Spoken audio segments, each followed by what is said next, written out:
we have a Fox News alert. President Trump just announcing that our own Pete Hegseth will be his Secretary of Defense. Pete, of course, has been a host here at Fox for a number of years. 1 week after the election, and many of you are probably thinking, there's no way that this second Trump administration couldn't possibly get any worse, to which Donald Trump says, hold my beer, because he officially announced that a Fox News host will be made the Secretary of Defense when he becomes president. This is not a joke. This is not a drill. This is not a meme. This is real life. But before we unpack all that, if you end up liking this video and you want to support the channel, please be sure to hit the like, subscribe, and alert bells before you go. All right, friends, we have several clips to talk about in this video, but we're going to get the bad stuff right out of the way. Again, this is not a drill. This is Fox News breaking the news last night. Hold on one second. We have a Fox News alert. President Trump just announcing that our own Pete Hegseth will be his Secretary of Defense. Pete, of course, has been a host here at Fox for a number of years. He's an Army veteran where he served in Afghanistan, in Iraq. Trump saying, quote, Pete has spent his entire life as a warrior for the troops and for the country. He's tough, smart, and a true believer in America first. With Pete at the helm, America's enemies are on notice. Our military will be great again, and America will never back down. Wow, that is pretty cool. Gosh, we're gonna miss him at Fox, but that's a gain for the country. Stacey, hold on one second. That's real. That really happened. Donald Trump is looking to Fox News to staff his second Trump administration. The same Fox News, by the way, that prior to the election, he was constantly complaining about how they were insufficiently loyal, how they were interviewing surrogates for Vice President Kamala Harris, that they were permitting anti-Trump, pro-Kamala ads on their network. But of course, we have to remember, those of us who are clear-eyed, that Fox is so loyal to Donald Trump that they effectively paid an $800 million loyalty tithe to him in that defamation settlement with Dominion Voting Systems when they were sued for defaming, knowingly defaming and lying, not just about Dominion Voting Systems, but also the 2020 election that Donald Trump claimed was stolen from him, when in fact he tried to steal it from the rightful winner, President Biden. Donald Trump released a statement on this. I am honored to announce that I've nominated Pete Hegseth to serve in my cabinet as the Secretary of Defense. Pete has spent his entire life as a warrior for the troops, for the country. Pete is tough, smart, and a true believer in America first. With Pete at the helm, America's enemies are on notice. Our military will be great again, and America will never back down. For the record, we do have the strongest military force in the history of civilization. Even now, under President Biden, the military budget has expanded. The military is more powerful now than it's ever been.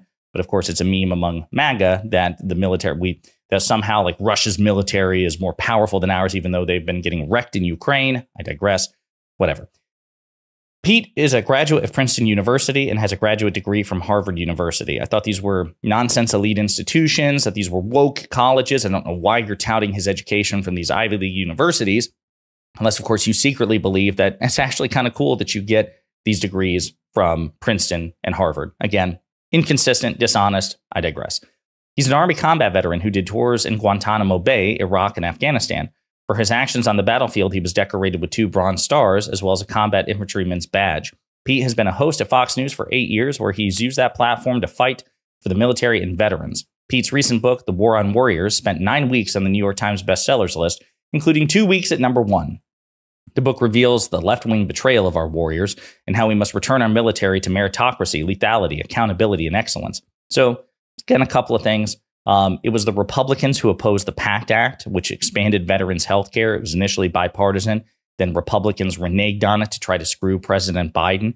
Thanks to Jon Stewart and other, other advocates for veterans.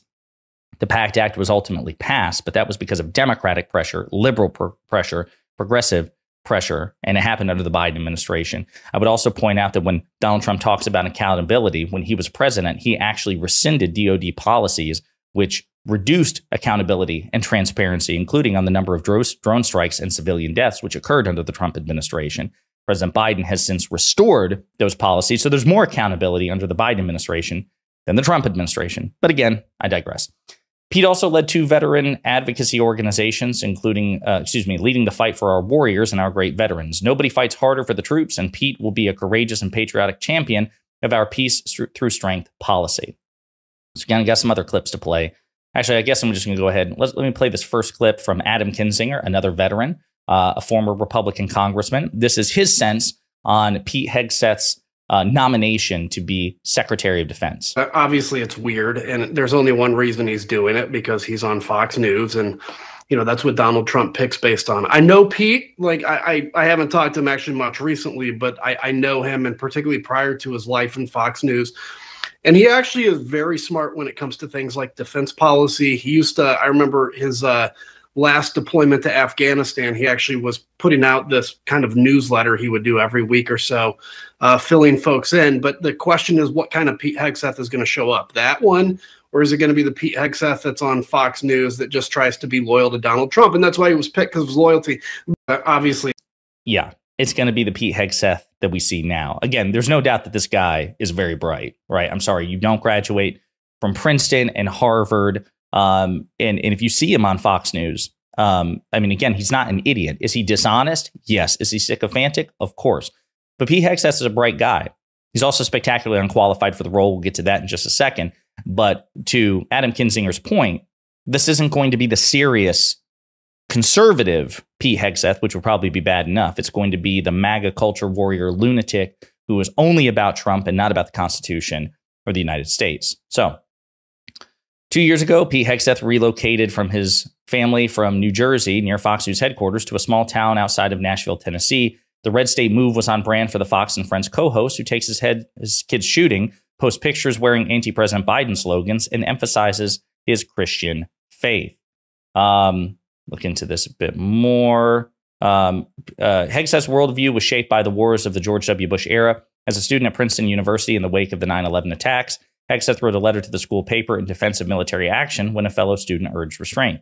Hegseth said on a recent podcast that he was a huge proponent of the Iraq War when it began in 2003, but in retrospect, the United States absolutely should not have invaded the country.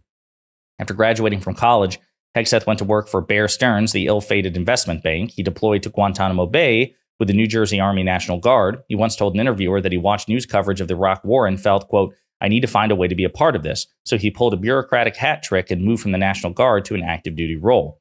After returning home from Iraq in 2006, Hegseth wrote that many troops were urgently needed, or that more troops are urgently needed. Quote, "America is fighting with a hand tied behind its back," he wrote.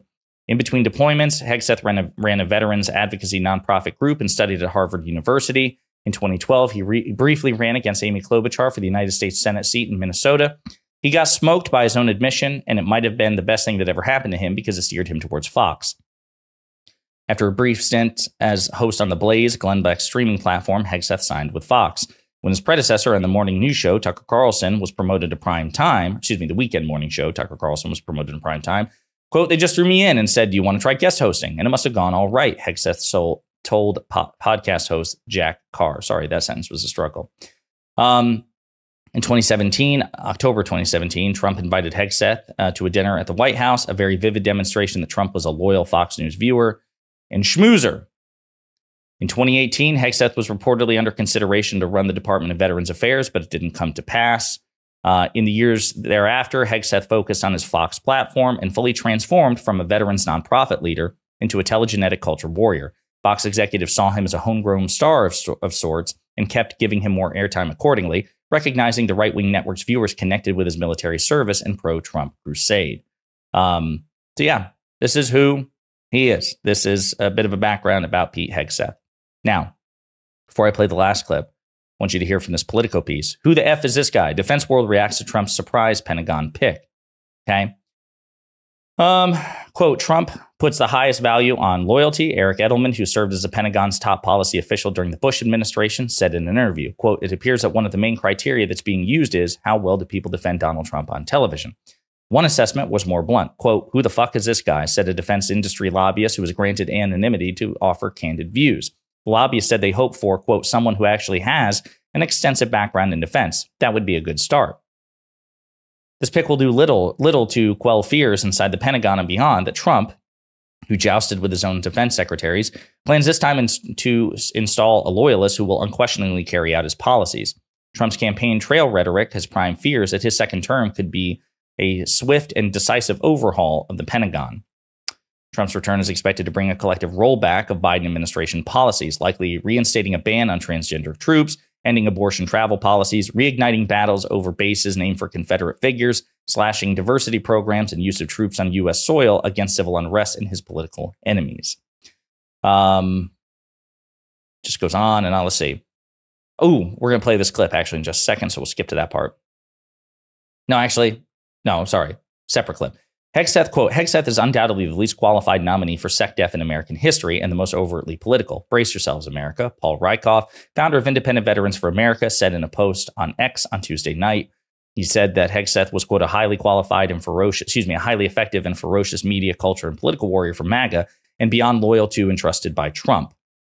Very Trump, another industry lobbyist said, I'm sure they vetted him, but when in fact they obviously didn't. So this is an assessment from a retired major general in the Army who gave an interview on News Nation. This is what he had to say about Hegseth.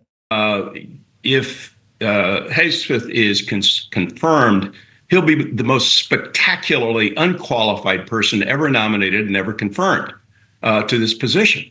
He has virtually zero experience, virtually zero qualifications or credentials for this job. He's a smart guy. You know, he's a TV personality. He's written a book criticizing generals, and he just has no real experience and no real credentials for this kind of job. As your previous, so there you go. Whatever you want to say about him. I mean, again, if you want to applaud Hegseth for his combat experience, for the fact that he served his country, totally justifiable. But that doesn't make him a particularly well-qualified candidate to be the Secretary of Defense. This does seem to be, ironically in its own way, its own DEI hire, its own affirmative action pick, right, to borrow MAGA lingo, because instead of picking the most qualified candidate on a meritocratic basis, he's just picking a telegenetic loyalist whom he happened to see on Fox News. That sure seems like an affirmative action DEI hire to me. And again, we'll probably do subsequent videos on this because of all of the insane cabinet and senior staff level picks. This is one of the worst, and it's a very ominous portent of what's to come. In the meantime, let me know what you think in the comments.